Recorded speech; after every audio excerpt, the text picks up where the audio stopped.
নমস্কার সকলকে and welcome to Jnanpith classes. তো আমরা প্রত্যেকেই জানি যে আর 50 থেকে 55 দিনের মাথায় ডাব্লিউবিসিএস প্রিলিমস 2024-এর পরীক্ষাটা হতে চলেছে। তো এখানে টোটাল 8খানা সেগমেন্ট থেকে আমাদের 200 নম্বরের প্রশ্ন আসে। তো সেখানে জেনারেল সায়েন্স হচ্ছে সবথেকে টাফেস্ট পার্ট বলা হয়। কেন? কারণ কি এর কোনো ক্লিয়ার কোনো প্যাটার্ন নেই এবং জেনারেল সায়েন্সের মধ্যে টোটাল 5টা টপিক পড়ে। কী সেই 5টা টপিক? একটা হচ্ছে physics, chemistry, biology and EVS এবং তার সাথে থাকছে কিছু কিছু কম্পিউটারের প্রশ্নও মাঝে মধ্যে দেখা যায়। আবার কিছু কিছু মানে রিসেন্ট যে টেকনোলজিক্যাল অ্যাডভান্সমেন্ট বা কোনো মিসাইল বা স্যাটেলাইট লঞ্চ হচ্ছে সেখান থেকেও এক বা 2 নম্বরের প্রশ্ন দেখা যায়। তো আজকে আমরা আলোচনা করব যে এই পার্টটাই সবার এত ভয়, তো এই পার্টটাই কিভাবে আমরা মোটামুটিভাবে এই 50 থেকে 60 দিনের মধ্যে পড়ে 12 থেকে 13 নম্বর তোলা যেতে পারে, সেটা আমরা পুরোপুরি প্রিভিয়াস ইয়ার কোয়েশ্চেনের প্যাটার্ন, কোথা থেকে কত নম্বর আসছে, কোন চ্যাপ্টারের কতটা পড়তে হবে, এই সমস্ত বিষয় নিয়ে আজকের এই সেশনে আমরা আলোচনা করব। তো চলো শুরু করা যাক। তো প্রথমে আমরা শুরু করব হচ্ছে পুরোপুরি পিওয়াইকিউ স্টাডি এবং প্যাটার্ন অ্যানালাইসিস দিয়ে, ঠিক আছে? তারপরে আমি বাকি কথাতে আসছি। তো চলো একটু দেখা যাক। তো আমরা যদি দেখি 2023-এর প্রিলিমিনারি পরীক্ষা, এখানে মানে আমি যতগুলো মানে বিগত 10 বছরের যদি আমি প্রশ্নপত্র দেখি, সেখানে 2023-এ যে প্রশ্নের লেভেল সেটা কিন্তু একটু টাফ ছিল, ঠিক আছে? বাকিদের মানে বাকি প্রিভিয়াস ইয়ারগুলোর তুলনায় 2023-এরটা একটু বেশি টাফ ছিল। যেরকম আমি এখানে লিখেছি যে হিট থেকে 4টে প্রশ্ন ছিল। হিট থেকে যে 4টে প্রশ্ন ছিল সেটা শুধু হিট চ্যাপ্টার থেকে নয়, ওখানে থার্মোডাইনামিক্স থেকেও প্রশ্ন ছিল, হিটের যে থার্মাল এক্সপ্যানশন, ওকে, সেখান থেকেও প্রশ্ন ছিল। মানে ম্যাক্সিমাম প্রশ্ন ওই জায়গাগুলো থেকেই ছিল। এবং থার্মোডাইনামিক্স থেকে এই প্রথম প্রিলিমসে আমরা প্রশ্ন দেখতে পেলাম। এটা একটা এক্সেপশনাল টাইপের কেস বলতে পারো, ওকে, যেখানে আমরা কার্নোট সাইকেল বা কার্নোট ইঞ্জিন থেকে আমরা মেন্সে প্রশ্ন পেয়ে থাকি একটা বা দুটো, সেখানে প্রিলিমসে কিন্তু দিয়ে দিয়েছে। তার মানে পিলি এবং মেনকে কিন্তু আলাদা করা যায় না, এটা পুরোপুরি স্পষ্ট। এই বিগত 5 বছরের যদি আমি প্রশ্নপত্র দেখি, তার মানে সেটা আমাদেরকে এটাই বলতে চাইছে আর কি। সারফেস টেনশন, ক্যাপিলারিটি, এই যে টপিকটা আছে এই টপিকটা থেকে 2খানা প্রশ্ন ছিল, ঠিক আছে? ফ্লুইড মেকানিক্স থেকে, fluid mechanics actually surface tension, viscosity, capillarity, তারপরে বার্নৌলিস থিওরাম, পাস্কালের ল, আর্কিমিডিসের প্রিন্সিপাল, এই সমস্ত টপিকটাই আমরা ফ্লুইড মেকানিক্সের মধ্যে রাখি বা ফ্লুইড মেকানিক্সেরই পার্ট বলতে পারি। ইলেকট্রিসিটির রেজিস্ট্যান্স থেকে, এই যে সিরিজ কানেকশন, প্যারালাল কানেকশন বা রেজিস্ট্যান্সের যে ধর্ম, এই সমস্ত জায়গা থেকে প্রশ্ন প্রতিবারই কম বেশি দেয়। তো এখানে একটা প্রশ্ন দিয়েছিল হচ্ছে রেজিস্ট্যান্স থেকে। নিউটনস ল মানে মোশন থেকে অ্যাকচুয়ালি দিয়েছিল একটা প্রশ্ন, মোশন থেকে নিউটনস ল, তারপরে হচ্ছে সার্কুলার মোশন। বেসিক্যালি ডাব্লিউবিসিএস এর খুব পছন্দের জায়গা সার্কুলার মোশন, পেন্ডুলাম, এই জায়গাগুলো কিন্তু, ওকে। এছাড়া আমরা যদি দেখি কেমিস্ট্রিতে ফুয়েল থেকে 1 নম্বর, মেটাল থেকে 1 number, reaction, chemical reaction and equation বলে ক্লাস 10-এ একটা চ্যাপ্টার আছে, এখান থেকে 2 নম্বর দিয়েছিল। অ্যাটমিক স্ট্রাকচার থেকে 1 নম্বর, কেমিস্ট্রি ইন ডেলি লাইফ থেকে 1 নম্বর, মোল কনসেপ্ট থেকে 1 নম্বর, পিরিয়ডিক টেবিল থেকে 1 নম্বর, ওকে। তেমনি আমরা বায়োলজি অ্যান্ড ইভিএস থেকে যদি দেখে থাকি, তো প্ল্যান্ট অ্যান্ড অ্যানিম্যাল হরমোন, এই পার্টটা থেকে টোটাল 3 নম্বরের প্রশ্ন ছিল। বেসিক্যালি অ্যানিম্যাল হরমোন থেকে ছিল 2 নম্বর, প্ল্যান্ট হরমোন থেকে ছিল 1 নম্বর। রিপ্রোডাকশন থেকে আমরা দেখেছিলাম একটা, এটা অ্যানিমাল রিপ্রোডাকশনের কথা বলছি। সেল ডিভিশনে তোমরা জানো যে বিভিন্ন যে স্টেজগুলো থাকে সেখান থেকে কিন্তু প্রতি বছরই প্রায় কম বেশি প্রশ্ন এসে থাকে। Genetic disorder, autosomal, chromosomal disease, এইগুলো থেকে কিন্তু প্রশ্ন দিয়ে থাকে। বায়োডাইভার্সিটি থেকে, বেসিক কনসেপ্ট থেকে বা বেসিক কিছু জায়গা থেকে ইনফরমেটিভ টাইপের প্রশ্ন আসে, যেটা এখানে দিয়েছিল একটা। হিউম্যান আই, আমাদের মানব যে চোখ, এটা খুব গুরুত্বপূর্ণ জায়গা। কারণ কি চোখের যে পার্ট সেটা আমাদের, আমরা আলো, ফিজিক্সে আলো চ্যাপ্টারের মধ্যেও কিছুটা পেয়ে থাকি, বা হিউম্যান আই বলে ইনসাইটে একটা চ্যাপ্টার আছে সেখান থেকেও প্রশ্ন দিয়ে থাকে। এখানে টোটাল দেখে নাও 8, 8 আর 9, টোটাল 25টা প্রশ্ন আমরা পেয়েছিলাম। নেক্সট নেক্সট 2022-এ যদি আমরা দেখি, তো ইলেকট্রোম্যাগনেটিক ওয়েভ, 7খানা ইলেকট্রোম্যাগনেটিক ওয়েভ আছে বা তড়িৎচুম্বকীয় তরঙ্গ আছে, রেডিও ওয়েভ, মাইক্রোওয়েভ, ইনফ্রারেড, এরকমভাবে 7খানা আছে। তো তাদের ইউজেস, ব্যবহার বা তাদের আবিষ্কারক, এই সমস্ত জায়গা থেকে বেসিক্যালি ফিজিক্স থেকে যদি আমরা দেখি অ্যাপ্লিকেশন বেসড প্রশ্ন বেশি আসে, ওকে। ইলেকট্রিসিটি ট্রান্সফরমার, অ্যাকচুয়ালি ট্রান্সফরমার ইলেকট্রিসিটির টপিক নয়, ওটা ইলেকট্রোম্যাগনেটিজমের টপিক। তো যাই হোক, আমরা এটাকে ইলেকট্রিসিটির মধ্যে ধরলে 1 নম্বর এখান থেকে এসেছিল। সার্কুলার মোশন আমি বলেছি, সার্কুলার মোশন থেকে প্রশ্ন দেয়। সেন্টিপেটাল, সেন্ট্রিফিউগাল ফোর্সের যে জায়গাগুলো আছে, বা অ্যাঙ্গুলার অ্যাক্সেলারেশন, অ্যাঙ্গুলার মোমেন্টাম, এই যে জায়গাগুলো আছে এখান থেকে কিন্তু প্রশ্ন দেয়। বেসিক প্রশ্ন, খুব টাফ নয়, তবে বেসিক প্রশ্ন দেয়, ওকে। রেডিও অ্যাক্টিভিটি খুব ফেভারিট টপিক ডাব্লিউবিসিএস এর, যেটাকে আমরা কোনোভাবেই ছাড়তে পারি না। কারণ কি এর মধ্যে বেসিক কিছু প্রশ্ন দেয়, একক থেকে দেয়, আবার রেডিও অ্যাক্টিভ ডিকে থেকে দেয়। এছাড়াও আমরা জানি যে নিউক্লিয়ার ফিশন আর ফিউশন এই দুটো টপিক ভীষণই গুরুত্বপূর্ণ ডাব্লিউবিসিএস পরীক্ষার্থীদের জন্য। এখান থেকেও প্রশ্ন দেয়। হিট থেকে তো দেয়ই, হিট থেকে 1 নম্বর দিয়েছিল। কেমিস্ট্রিতে দেখুন অ্যাটমিক স্ট্রাকচার থেকে 3 নম্বর, ডেইলি লাইফ কেমিস্ট্রি থেকে 1 নম্বর, নন মেটাল থেকে 1 নম্বর, মেটালের অ্যালয় পার্ট থেকে 1 নম্বর দিয়েছিল, আর ফুয়েল থেকে। বেসিক্যালি ফুয়েল বিভিন্ন যে জৈব জ্বালানি বা বিভিন্ন যে জ্বালানিগুলো আছে, জ্বালানিগুলোর সোর্স বা জ্বালানিগুলোর কম্পোজিশন এগুলো ভীষণভাবে ইম্পর্টেন্ট। এখান থেকে কিন্তু প্রত্যেক বছরই প্রশ্ন দেখা যায়। Biology and EVS, living organism in the world, মানে এই বছর অর্থাৎ 2022-এ এই চ্যাপ্টারটা থেকে দেখো 5 নাম্বার দিয়েছিল, 5 নাম্বার। কিন্তু প্রশ্নগুলো কিন্তু অতটাও সোজা ছিল না, প্রশ্নের মান কিন্তু খুব উন্নত এবং খুব ভালো মানের প্রশ্ন ছিল, ঠিক আছে। জেনেটিক্যালি মডিফাইড ক্রপ, এটাও একটা ডাব্লিউবিসিএস এর খুব ফেভারিট টপিক। প্রথম জেনেটিক্যালি মডিফাইড ক্রপ কি, তারপরে এই যে বায়ো পেস্টিসাইড, বায়ো হার্বিসাইড, এই সমস্ত জায়গা থেকে কিন্তু প্রশ্ন আসে। হ্যাঁ, হিউম্যান আই থেকে 1 নম্বর ছিল, ডিজিজ থেকে 1 নম্বর ছিল। আচ্ছা, ডিজিজ মানে শুধুই যে আমরা ব্যাকটেরিয়া ঘটিত রোগ বা ভাইরাস ঘটিত রোগ পড়বো সেটা নয়, তার পাশাপাশি অকুপেশনাল ডিজিজ হতে পারে, কোনো পলিউশন ঘটিত ডিজিজ হতে পারে, এগুলো কিন্তু ডাব্লিউবিসিএস খুব বেশি করে এই জায়গাগুলোকে ফোকাস করে। ভাইটামিন থেকেও প্রশ্ন দেয়।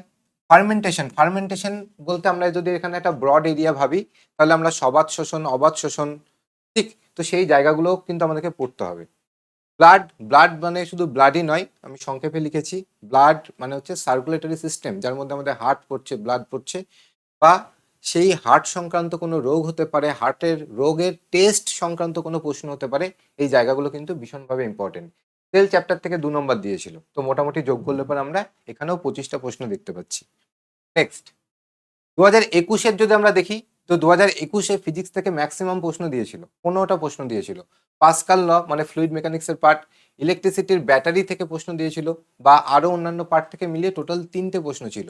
ওয়ার্ক পাওয়ার এনার্জি থেকে একটা ছিল, ফ্লুইড মেকানিক্স থেকে একটা ছিল, পেন্ডুলাম, পেন্ডুলামও ডাব্লিউবিসিএস এর কিন্তু ভীষণই একটা ফেভারিট টপিক, এখান থেকে কিন্তু প্রশ্ন ছিল।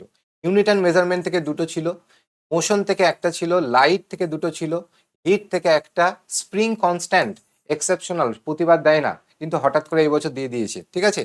তারপরে ওয়েভস, ওয়েভস বলতে ইলেকট্রোম্যাগনেটিক ওই যে তড়িৎচুম্বকীয় তরঙ্গগুলোর কথা বললাম, তাদের থেকে একটা প্রশ্ন ছিল। আচ্ছা, আমি এখানে একটা কথা বলি, এই যে ইউনিট অ্যান্ড মেজারমেন্ট থেকে যে সবসময় যে মানে মানে যে প্রশ্নগুলো আসছে হয়তো ইউনিট থেকে আসছে, কিন্তু ওই প্রশ্নটা যে শুধু এই চ্যাপ্টারের মধ্যে পড়ছে তা নয়, কারণ কি প্রত্যেকটা চ্যাপ্টারের মধ্যে আমরা ইউনিট অ্যান্ড মেজারমেন্টের কিছু না কিছু পার্ট পেয়ে থাকি। তাই আমরা এটাকে একটা জায়গায় করে 2টো প্রশ্ন লিখেছি। কিন্তু এখানে যে প্রশ্ন ছিল সেই প্রশ্নের মান কিন্তু আবারও বলছি উন্নত মানের প্রশ্ন ছিল, ঠিক আছে। মানে অ্যাঙ্গুলার মোমেন্টামের ওটা কি ভেক্টর রাশি না স্কেলার রাশি, ওকে, কারেন্ট ডেন্সিটি ভেক্টর রাশি না স্কেলার রাশি, এগুলো কিছু এক্সেপশনাল কেস থাকে যেগুলো থেকেই কিন্তু ডাব্লিউবিসিএস প্রশ্নগুলোকে করে। Chemistry, carbon and it's allotrope, এটা খুব ভালো টপিক। গ্রিন হাউস এফেক্ট থেকে প্রশ্ন ছিল। গ্রিন হাউস এফেক্ট মানে শুধু গ্রিন হাউস এফেক্ট বা তার সাথে জড়িত গ্যাস নয়, এর কোথায় অ্যাপ্লিকেশন আছে, গ্রিন হাউস এফেক্টের অ্যাপ্লিকেশন কি, এই জায়গাগুলো কিন্তু ইম্পর্টেন্ট।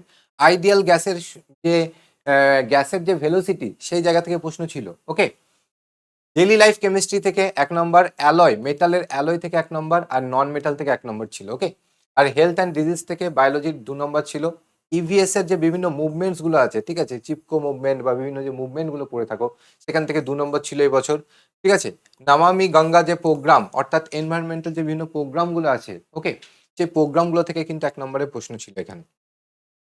নেক্সট, নেক্সট আমরা যদি দেখি 2020-তেও ফিজিক্সে অনেক প্রশ্ন ছিল। লাইট চ্যাপ্টার থেকে একটা, ইউনিট অ্যান্ড মেজারমেন্ট থেকে 3টে। আমি আবারও বলছি, ইউনিট অ্যান্ড মেজারমেন্ট থেকে 3টে মানে সোজা প্রশ্ন নয়, কিন্তু কিছু ঘোরানো পেঁচানো কিন্তু মানে অন্য চ্যাপ্টারের সাথে রিলেটেড প্রশ্ন কিন্তু ছিল। ইলেকট্রিসিটি থেকে 1 নম্বর, সাউন্ড থেকে 1 নম্বর, ক্যাপিলারিটি, ওই যে ক্যাপিলারিটি সারফেস টেনশন, ঠিক আছে, এটা সোজা জায়গা। এই জায়গাটাকে জেনারেলি যারা সায়েন্স ব্যাকগ্রাউন্ডের নয় তারা ফোকাস করতে পারে, কারণ এখান থেকে প্রশ্ন আসে। ওয়েভস অর্থাৎ ইলেকট্রোম্যাগনেটিক ওয়েভস থেকে প্রশ্ন ছিল। রেডিও অ্যাক্টিভিটি, ইনস্ট্রুমেন্ট অর্থাৎ বিভিন্ন যে যন্ত্রপাতি হয় তাদের ব্যবহার থেকে, এবং ইসরোর একটা রিসেন্ট লঞ্চ থেকেও প্রশ্ন ছিল, এবং অ্যাটমিক ইনস্টিটিউট কোথায় অবস্থিত এরকমও একটা প্রশ্ন কিন্তু দেখা গেছে, ওকে। কেমিস্ট্রিতে কার্বন অ্যান্ড ইটস অ্যালোট্রপ থেকে 1 নম্বর ছিল। অক্সিডাইজিং এজেন্ট, কিছু অক্সিডাইজিং এজেন্ট সম্পর্কে কিন্তু পড়তে হবে, হ্যাঁ। ফার্টিলাইজার, ফার্টিলাইজারকে আমরা ডেইলি লাইফ কেমিস্ট্রির মধ্যে ধরে থাকি, ওকে। নন মেটাল থেকে 1 নম্বর ছিল, ফুয়েল থেকে 1 নম্বর ছিল, গ্রিন হাউস গ্যাস থেকে 1 নম্বর ছিল, ওকে। আর ইভিএস অ্যান্ড বায়োলজি সেগমেন্ট থেকে যদি আমরা দেখি, প্ল্যান্ট নিউট্রিয়েন্ট থেকে 1 নম্বর, ব্লাড থেকে 1 নম্বর, ডিজিজ কজড বাই পলিউশন সেখান থেকে 1 নম্বর ছিল, আর মিসলেনিয়াস টাইপের একটা প্রশ্ন ছিল। তো এখানে যদি আমরা যোগ করি হয়তো আমাদের এখানে 25টা হচ্ছে না, 23টা হচ্ছে। তবে এমন দুটো প্রশ্ন মানে ছিল যেগুলো কিন্তু কোনো পার্টিকুলার চ্যাপ্টার থেকে বলা যাবে না। ওকে, যেগুলো এনসিইআরটির কোনো চ্যাপ্টার, হয়তো আর্থ রিলেটেড কোনো প্রশ্ন ছিল, পৃথিবীর আর মুনের ভরের রেশিও এরকম টাইপের প্রশ্ন দিয়েছিল, ঠিক আছে। তো আরো যে 1-2 নম্বর এখানে যেটা আমার এখানে মার্ক করা নেই, সেটা একটু মিসলেনিয়াস টাইপের প্রশ্ন ছিল। ওকে, জেনারেল প্রশ্ন ছিল খুব, মানে যেটা ইভিএস এর সাথেও জড়িত। বা দেখুন এরকম টাইপের প্রশ্ন দিয়েছিল যে find the odd one out, biology থেকে এরকম প্রশ্ন, জুলজি, ফিজিওলজি, বোটানি নাকি ফিলোসফি। তো ফিলোসফিটা এখান থেকে বাদ হয়ে যাবে, ঠিক আছে, কারণ বাকিগুলো সব হচ্ছে বায়োলজি রিলেটেড ব্রাঞ্চ। তো এরকম টাইপের প্রশ্ন দেখে মনে হচ্ছে, অ্যাকচুয়ালি এরকম আমরা রিজনিংয়েও পেয়ে থাকি। তো এটা কিন্তু বায়োলজিরই প্রশ্ন ছিল, কারণ কি এই প্রশ্ন বাদ দিলে কিন্তু আবার 25টা প্রশ্ন হবে না, ঠিক আছে।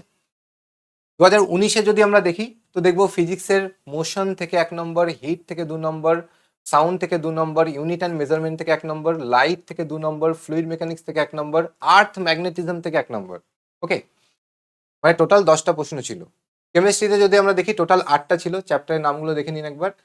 নন metal, fertiliser, acid base salt, cement, metal, fuel আর মিসলেনিয়াস টাইপের প্রশ্ন ছিল। ওকে, আর বায়োলজি বা ইভিএস এর ক্ষেত্রে যদি আমরা দেখি তো নার্ভাস সিস্টেম ভীষণ important, nutritional value of food, বিভিন্ন ফুডের যে নিউট্রিশনাল ভ্যালু সেগুলো থেকেও কিন্তু প্রশ্ন আসে। ওকে, হেলথ অ্যান্ড ডিজিজের, sorry, heart disease test, heart disease যেগুলো হয় যে টেস্ট, ইকোকার্ডিওগ্রাফি, যে বিভিন্ন টেস্ট, এগুলো থেকেও কিন্তু প্রশ্ন থাকে। Okay, bad food habits, bad food habits তার জন্য যে রোগগুলো হতে পারে, যেরকম অ্যালকোহল কনজামশনের জন্য কি রোগ হতে পারে, লিভার সিরোসিস, এই ধরনের কিছু প্রশ্ন কিন্তু দেখা গেছে।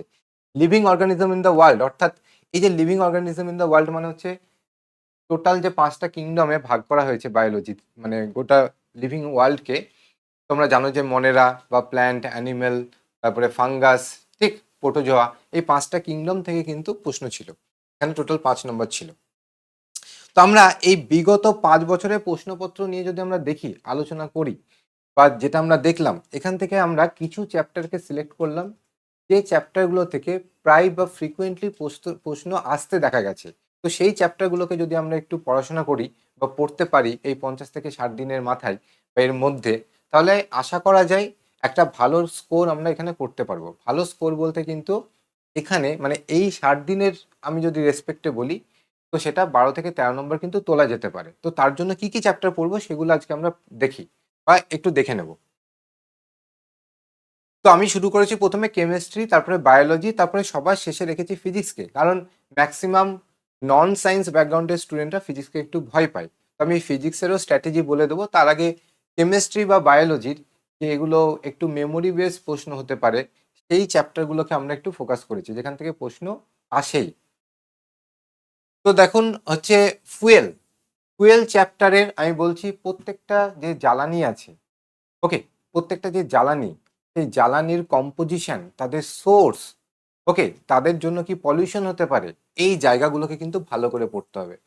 মেটাল, মেটাল চ্যাপ্টারের তোমরা যদি এনসিইআরটি বইতে দেখো তো এনসিইআরটি বইতে মেটাল চ্যাপ্টারে কিছু ফিজিক্যাল আর কেমিক্যাল বৈশিষ্ট্য দেওয়া আছে, ঠিক আছে। কিছু কেমিক্যাল বৈশিষ্ট্য আছে মেটালগুলো কিভাবে রিয়াকশন করে, কিছু ফিজিক্যাল বৈশিষ্ট্য আছে ডাকটিলিটি, মেলিয়েবিলিটি, এই জাতীয়। তো সেই জায়গাগুলোকে তো অবশ্যই পড়তে হবে। তার পাশাপাশি সমস্ত মেটাল, সমস্ত মেটাল বলতে যত মেটাল আছে সেগুলো নয়, যত ইউজফুল মেটাল আছে, সেটা আমাদের লোহা হতে পারে, ম্যাঙ্গানিজ হতে পারে, ঠিক আছে, কপার হতে পারে, বা এরকম আরও কিছু মেটাল আছে, টাইটেনিয়াম হতে পারে। এদের যে ব্যবহার, সেই ব্যবহার, ম্যাগনেসিয়াম হতে পারে, সোডিয়াম হতে পারে, এদের ব্যবহারগুলো আমাদেরকে কিন্তু পড়তে হবে, ঠিক আছে। অর্থাৎ ইউজেস, অ্যাপ্লিকেশন বেস পড়াশোনা করতে হবে। নন মেটালের ক্ষেত্রেও তাই, নন মেটালেরও কিছু ফিজিক্যাল বৈশিষ্ট্য আছে এবং কেমিক্যাল বৈশিষ্ট্য কম আছে। তার পাশাপাশি নন মেটালের ইউজেস, যেরকম হাইড্রোজেনের ব্যবহার আছে প্রচুর, হাইড্রোজেনের আইসোটোপ সম্পর্কে জানতে হবে, নাইট্রোজেনের ব্যবহার আছে, তারপরে ফসফরাস, সালফার, সালফার তো ভীষণই ফেভারিট টপিক ডব্লিউবিসিএস এর। তো সালফার, তাদের ব্যবহার, এগুলো পড়তে হবে। এছাড়া নোবেল গ্যাসগুলো যেগুলো আছে বা হ্যালোজেন মৌলগুলো যারা আছে তাদের ব্যবহার, তাদের সম্পর্কে একটু স্টাডি করতে হবে। ওকে, কেমিক্যাল রিয়াকশন এন্ড ইকুয়েশন, এই চ্যাপ্টারটা যদি মানে পারো তো একটু পড়ো, আমি এটাকে অতটা জোর দিচ্ছি না, কারণ খুব বেশি বা প্রত্যেক বছরে যে রিপিট হয় এরকম না। এটা 2023-এ দিয়েছিল, তো আমি এটাকে রেখেছি। তবে এটাকে যদি কেউ পারো তো ক্লাস 9-10-এর এনসিইআরটি বই থেকে এই টপিকটাকে কভার করতে পারো, ঠিক আছে? অসুবিধা নেই।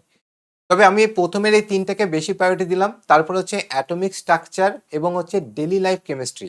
আচ্ছা, অ্যাটমিক স্ট্রাকচারের কোন জায়গাগুলো থেকে বেশি প্রশ্ন দিচ্ছে? এই যে আইসোবার, আইসোটোপ, আইসোটোপের ব্যবহার, ঠিক আছে? যে বিভিন্ন যে আইসোটোপগুলো আছে, কার্বন 14 আছে, ইউরেনিয়াম 235 আছে, প্লুটোনিয়াম 239, 238, এদের ব্যবহার, হার্টের পেসমেকারে কোন আইসোটোপকে ব্যবহার করা হয়, ঠিক আছে? এই জাতীয় যে জায়গাগুলো আছে, বা আইসো ইলেকট্রনিক স্পিসিস কাকে বলা হচ্ছে, ঠিক এই জায়গাগুলো কিন্তু পড়তে হবে। বোঝা গেল? কেমিস্ট্রি ইন ডেইলি লাইফের মধ্যে এই যে baking soda, washing soda, borax, ঠিক আছে? এরকম প্রচুর আছে। Fruit ripening agent, natural fruit ripening, artificial fruit ripening, ঠিক আছে? হিউমিডিটি অ্যাবজর্বার, এরকম প্রচুর কিন্তু ডেইলি লাইফ কেমিস্ট্রির পার্ট আছে, সেগুলো কিন্তু পড়তে হবে। এবং এর মধ্যে পড়ছে ফার্টিলাইজার এবং সিমেন্ট, এগুলো কিন্তু পড়া যেতে পারে, এগুলো ভীষণ কঠিন জায়গা নয়। আমি এই যে চ্যাপ্টারগুলো মার্ক করলাম, fuel, metal, non metal, atomic structure বা ডেইলি লাইফ কেমিস্ট্রি, এগুলো সায়েন্সের ছেলেরা তো পারবে, আর্টসের ছেলেরাও কিন্তু এই জায়গাগুলোকে তুলে নিতে পারবে, ঠিক আছে, এই কয়েকদিনের মধ্যে। অ্যাসিড বেস সল্ট, এখানে খুব মানে এই কয়েকদিনে তো খুব কনসেপচুয়াল জিনিস তো পড়তে পারবে না। তো মোটামুটি বিভিন্ন অ্যাসিড বা বিভিন্ন বেস বা যে সল্ট আছে, তাদের যে ব্যবহারগুলো আছে, তাদের পিএইচ ভ্যালু, কোনটা কতটা অ্যাসিডিক, এই বিষয়গুলোকে কিন্তু এখান থেকে পড়ে নিতে হবে। Okay, greenhouse gas, greenhouse effect, greenhouse gas বা গ্রিন হাউস গ্যাসের যে বা গ্রিন হাউস এফেক্টের যে অ্যাপ্লিকেশন, আমরা কোথায় গ্রিন হাউস গ্যাসের অ্যাপ্লিকেশন করে থাকি, সোলার কুকারের মধ্যে, এরকম জিনিসগুলোকে কিন্তু এখান থেকে পড়তে হবে। অ্যাসিড রেন জাতীয় টপিক, ওকে, ওজোন লেয়ার সম্পর্কে, ওজোন লেয়ার ডিপ্লিশন সম্পর্কে, ঠিক আছে, এই জায়গাগুলোকে পড়তে হবে। এর পাশাপাশি আমার সাজেশন থাকবে, যদি এনভায়রনমেন্টাল পলিউশন আরও কিছু জিনিস পড়া যায়, স্মগ কি, ফটোকেমিক্যাল স্মগ, ঠিক আছে, লন্ডন স্মগ, এই যে বিভিন্ন জায়গাগুলো, ক্লাসিক্যাল স্মগ, এই জায়গাগুলো কিন্তু পড়া যেতে পারে এর পাশাপাশি। ওকে, এরপরে লাস্টে রেখেছি আমি মোল কনসেপ্ট আর হচ্ছে পিরিয়ডিক টেবিল। মোল কনসেপ্টের যদি বেসিক ধারণা নেওয়া পসিবল হয় তো নিতে পারো, কারণ এখান থেকে প্রশ্ন কিন্তু আসে। তো পিরিয়ডিক টেবিলটা পড়া যেতে পারে, এটা একটা সোজা। পিরিয়ডিক টেবিল পড়া মানে গোটা পিরিয়ডিক টেবিল মুখস্থ করার নয়, ডায়াগোনাল রিলেশনশিপের পার্টটা, ঠিক আছে, বা মেন্ডেলিফের যে বক্তব্যগুলো রেখেছিলেন, মডার্ন পিরিয়ডিক টেবিলে কিছু কিছু জিনিস, S block, P block, D block, কিছু কিছু জিনিস, এই জায়গাগুলো একটু মোটামুটি দেখা যেতে পারে। তো আমি এখানে সব থেকে বেশি গুরুত্ব কোনগুলো রেখেছি, এই fuel, metal, non metal, atomic structure, chemistry in daily life, acid base salt, আর হচ্ছে এই বাকি এই 3টে জায়গা। আর বাকি এগুলো যদি আর এখানে হচ্ছে পিরিয়ডিক টেবিল। এই মোল কনসেপ্ট আর রিয়াকশন, এটাকে আমি একটু কম প্রায়োরিটিতে রেখেছি, কারণ অনেকের এখানে ভীতি আছে। যদি কেউ ভীতি কাটিয়ে উঠতে পারো তো খুব ভালো, এই দুটো জায়গাটাকেও কভার করতে পারো, ঠিক আছে? কারণ এগুলো ফিজিক্সের থেকে তো সোজা মনে হবে, তাই তো? বায়োলজির ক্ষেত্রে যদি আমরা দেখি, সেল, ক্রোমোজোম, ডিএনএ, আরএনএ, এই পার্টটা এবং cell division, living organism in the world, খুব ইম্পর্টেন্ট কটা পার্ট এখানে। তারপরে আসছে plant hormone, nutrition, okay, nutrition and growth, plant nutrition বা আমাদের যে নিউট্রিশন, অ্যানিমেল নিউট্রিশন, এই পার্টগুলো পড়তে হবে। এর পাশাপাশি আহ, বাকিগুলো তো আমি পরে বলছি, মানে মেন ইম্পর্টেন্ট টপিকগুলোকে আমি এখানে বলছি। হিউম্যান ফিজিওলজি, যেটা হচ্ছে মোস্ট ইম্পর্টেন্ট, ওকে, মোস্ট ইম্পর্টেন্ট এই পার্টটা। এই পার্টের মধ্যে যদি আমরা বলি nervous system, circulatory system, human I, তারপরে হচ্ছে আমাদের এখানে রিপ্রোডাকশন, এন্ডোক্রাইন সিস্টেম মানে হচ্ছে হরমোন, অ্যানিমেল হরমোন যেটা, হেলথ অ্যান্ড ডিজিজ যেটা আছে, আর ভিটামিনের যে পার্টটা আছে। ওকে, হেলথ অ্যান্ড ডিজিজের আমি পার্টটা প্রথমে বলে দিয়েছি। শুধু যে আমরা প্রোটোজোয়া বা ফাঙ্গাস বা ব্যাকটেরিয়া বা ভাইরাস ঘটিত রোগ বলবো সেটা নয়, বেশি ফোকাস করব, মানে এগুলো তো পড়বো, তার চাইতে বেশি ফোকাস করব আমরা বিভিন্ন যে জেনেটিক ডিসঅর্ডার আছে, জেনেটিক ডিসঅর্ডার সংক্রান্ত যে রোগগুলো আছে, বা অকুপেশনাল ডিজিজ যেগুলো আছে, বা পলিউশন ঘটিত যে রোগগুলো আছে, ঠিক আছে, ইটাই ইটাই এরকম, ফ্লোরোসিস, ঠিক আছে, এই জিনিসগুলোকে আমরা কিন্তু বেশি ফোকাস করব। এবার তার পাশাপাশি যদি কেউ মেন্ডেলের জেনেটিক কনসেপ্ট, এই জায়গাগুলো পড়তে পারো, বা বায়োডাইভার্সিটি, বেসিক কিছু জিনিস দেখে রাখতে পারো তো ভালো হবে, ঠিক আছে? আমি এখানে আরেকটা চ্যাপ্টার ইনক্লুড করে রেখেছি, সেটা হচ্ছে প্ল্যান্ট রিপ্রোডাকশন। প্ল্যান্ট রিপ্রোডাকশন থেকে অনেক দিন যেহেতু প্রশ্ন দেয়নি, তাই যার বায়োলজি সাবজেক্ট আছে বা যে বায়োলজি পড়তে ভালোবাসো, সে এটাকেও সাইডে রাখতে পারো। ওকে, বাট আমি জানি টাইম কম আছে, তাই এটাকে আমি এখন বাদ দিয়েই বলছি। তাহলে আমাদের কি কি চ্যাপ্টার দাঁড়াচ্ছে, এইদিকে 3টে চ্যাপ্টার, 4টে, 5টা চ্যাপ্টার, আর এদিকে দাঁড়াচ্ছে 6টা, 7টা, 8টা, 9টা, 10টা, 11টা, 12টা, টোটাল 12টা চ্যাপ্টার পড়তেই হবে। ঠিক আছে, এবার আমরা লাস্টে সবার শেষে কথা বলবো হচ্ছে ফিজিক্স নিয়ে। ফিজিক্সের এই যে প্রথম চ্যাপ্টারটা আছে ইউনিট অ্যান্ড মেজারমেন্ট, এটা সব চ্যাপ্টারেরই একটা পার্ট বলতে পারো। ঠিক আছে, তো এটা তুমি পড়তে পারো, অসুবিধা নেই, এটা খুব ভালো একটা টপিক। এবার সবার একক থেকে যে প্রশ্ন আসে সবসময় সেরকম নয়, হয়তো সূর্য আর পৃথিবীর মধ্যে সূর্য থেকে পৃথিবীতে আলো আসতে কতক্ষণ টাইম লাগে, এরকম টাইপেরও কিছু প্রশ্ন এখান থেকে কিন্তু আসে। ঠিক আছে, বা অন্য চ্যাপ্টারে হয়তো topic angular momentum, current density, তারা স্কেলার রাশি না ভেক্টর রাশি, এই জায়গাগুলো থেকে কিন্তু প্রশ্ন আসে। আমি যে বললাম যে কারেন্ট ডেন্সিটি স্কেলার না ভেক্টর রাশি, এটা অ্যাকচুয়ালি কারেন্ট ইলেকট্রিসিটি চ্যাপ্টারের পার্ট। ওকে, কিন্তু আমাদের কম্পিটিটিভ বইগুলো এদেরকে ইউনিট অ্যান্ড মেজারমেন্টের মধ্যে রেখে দেয়। তো যাই হোক, এর পাশাপাশি হচ্ছে ইনস্ট্রুমেন্ট, বিভিন্ন ইনস্ট্রুমেন্টের ব্যবহার, এটা কিন্তু পড়া যেতে পারে, কঠিন কোনো বিষয় নয়। এরপরে যে বাকি চ্যাপ্টারগুলো আছে, এখানে আমরা পড়তে পারি ফ্লুইড মেকানিক্স। ফ্লুইড মেকানিক্সের মধ্যে পাস্কালের সূত্র, আর্কিমিডিসের সূত্র, ওকে, বার্নলির প্রিন্সিপাল, আর হচ্ছে সারফেস টেনশন মানে পৃষ্ঠটানের যে এক্সাম্পলগুলো আছে, বিভিন্ন যে এক্সাম্পলগুলো আছে সেগুলো পড়া যেতে পারে। যে দুটো ড্রপলেট জোড়া লাগলে আয়তন বা ভলিউম কি হচ্ছে, বা সারফেস এরিয়া কি হচ্ছে, এই জায়গাগুলোকে যদি পড়া যায় আর একটু ভালো হয়। না পারলেও সারফেস টেনশন বা ক্যাপিলারিটি, এদের যে ডেলি লাইফ এক্সাম্পলগুলো আছে, মানে ফিজিক্স আমি বলবো প্রত্যেকটা থিওরির সাথে রিলেটেড যে ডেলি লাইফ এক্সাম্পলগুলো আছে সেইগুলো যদি পড়া যায় তাহলে একটা নাম্বার ওখান থেকে ক্যারি করা যেতে পারে। ঠিক আছে, তো ফ্লুইড মেকানিক্সের আমি পার্টগুলো তো বলে দিলাম। হিট পড়তে গেলে কিন্তু হিটের থার্মাল এক্সপ্যানশনের পার্টটা ইম্পর্টেন্ট। ওকে, থার্মাল এক্সপ্যানশন, যে কোনো একটা ক্যাভিটি আছে, মানে একটা গোলক, তার ভেতরে ছিদ্র আছে, গোলকটাকে হিট করলে ছিদ্রটা কি হবে।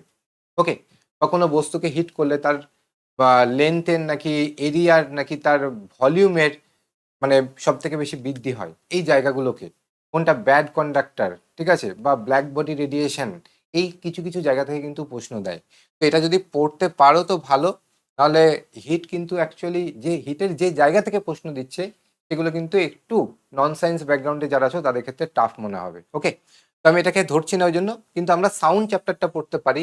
লাইটের লাইটের যে লেন্সের যে পাওয়ারের পার্টটা আছে, লেন্সের পাওয়ার, ঠিক আছে, বা লেন্সের ব্যবহার, দর্পণের ব্যবহার, এইগুলো আমরা পড়ে যেতেই পারি। এগুলো ভীষণ কঠিন জিনিস নয়। কি বললাম, তারপর হচ্ছে ফটো ইলেকট্রিক এফেক্ট সম্পর্কে, মানে কে দিয়েছেন, তারপরে স্ক্যাটারিং সম্পর্কে, মানে বিক্ষেপণ বা স্ক্যাটারিং, তারপর হচ্ছে বিচ্ছুরণ, তারপরে হচ্ছে আমাদের পোলারাইজেশন যে ব্যাপারটা, ঠিক আছে, ডিফ্র্যাকশন যে ব্যাপারটা, এদের এক্সাম্পলগুলো, ইন্টারফারেন্সের এক্সাম্পল, মানে আমি যতগুলো থিওরি বললাম তাদের সাথে জড়িত যে ডেলি লাইফ অ্যাপ্লিকেশন আছে সেগুলোকে পড়ার কথা বললাম। কারণ থিওরি হয়তো তুমি এই মুহূর্তে না পড়েও বুঝতে, মানে হয়তো বুঝতে পারলে না, তো সেই জায়গায় কি করতে পারো, সেই জায়গায় তুমি এই অ্যাপ্লিকেশনটার এই প্রয়োগ আছে এগুলো অ্যাটলিস্ট রেডি করে যেতে পারো। ঠিক আছে, রেডিও অ্যাক্টিভিটির মধ্যে পড়ছে নিউক্লিয়ার ফিশন আর ফিউশন। নিউক্লিয়ার ফিশন আর ফিউশনের এক্সাম্পল, এই জায়গাগুলো পড়তে হবে, জিনিসটা সম্পর্কে কনসেপ্টটাও তোমাকে পড়তে হবে। প্লাস রেডিও অ্যাক্টিভিটি কি আবিষ্কার করেছে, এককগুলো কি আছে না আছে, ঠিক আছে, আলফা ডিকেতে কি হয়, বিটা ডিকেতে কি হয়, গামা রেডিয়েশন বেরোলে কি হয়, এই জায়গাগুলো কিন্তু পড়তে হবে। ওকে, ইজি। তার মানে আমি কোন কোন জায়গা এখানে তোমাদের যারা সায়েন্স বাদে অন্যান্য ব্যাকগ্রাউন্ড থেকে বিলং করো, আমি তাদের জন্য যদি আমি কিছু ফিজিক্সের চ্যাপ্টার বলি, তো unit measurement, instrument, fluid mechanics, তারপর হচ্ছে সাউন্ড, লাইট, রেডিও অ্যাক্টিভিটি, আরেকটা হচ্ছে ইলেকট্রোম্যাগনেটিক ওয়েভ, ওই যে 7খানে ইলেকট্রোম্যাগনেটিক ওয়েভ আছে তাদের ব্যবহার, এই কটা অ্যাটলিস্ট পড়তেই হবে। এবার যে সায়েন্সের আছো সে ইলেকট্রিসিটি পড়বে, ম্যাগনেটিজম পড়বে, ঠিক আছে, যেগুলো বুঝতে পারো সেইগুলো পড়তে পারো। ওকে, তো মোটামুটি আমরা যতটা এরিয়া এখানে কভার করলাম, এখানে 7খানা চ্যাপ্টার। ওকে, ফিজিক্সে বারবারই বলছি থিওরির সাথে রিলেটেড যে অ্যাপ্লিকেশনগুলো হয় সেই অ্যাপ্লিকেশনগুলো কিন্তু পড়তে হবে, এক্সাম্পলগুলো, ডেলি লাইফ এক্সাম্পল, কোথায় ওই থিওরিটা অ্যাপ্লাইড হচ্ছে, পাস্কালের সূত্র কোথায় অ্যাপ্লাই হচ্ছে, আর্কিমিডিসের সূত্র কোথায় অ্যাপ্লাই হচ্ছে, ঠিক আছে, বার্নলির সূত্র কোথায় অ্যাপ্লাই হচ্ছে, নিউটনের সূত্র কোথায় কোথায় অ্যাপ্লাই হচ্ছে, এই জিনিসগুলো কিন্তু ভীষণ রকমভাবে ইম্পর্টেন্ট। ঠিক আছে, সাউন্ড চ্যাপ্টারে যেরকম আমরা যদি দেখি, সাউন্ডের যে রিফ্লেকশনের পার্ট আছে ওখান থেকে ইকো হতে কতটা মিনিমাম কতটা দূরত্ব চাই, রিভারব্রেশন কি, তারপরে সাউন্ডের যে বৈশিষ্ট্যগুলো আছে, পিচ, লাউডনেস, কোয়ালিটি, এগুলো জিনিসগুলো কি, এগুলো ডেইলি লাইফ অ্যাপ্লিকেশন কোথায় আছে, এই জায়গাগুলো থেকে কিন্তু প্রত্যেকবারই কম বেশি প্রশ্ন দেখা যায়। তো ফিজিক্সের এই জায়গাগুলো যদি মোটামুটি করতে পারো তো কিছু নম্বর এখান থেকে কিন্তু অবশ্যই পাবে। ওকে, তো আমাদের মোটামুটি আমরা যা অ্যানালাইসিস করলাম বা যতগুলো চ্যাপ্টার পড়লাম এগুলো অবশ্যই করতে হবে। তার পাশাপাশি প্রিভিয়াস ইয়ারের প্রশ্নগুলো তোমাকে সলভ করে যেতে হবে।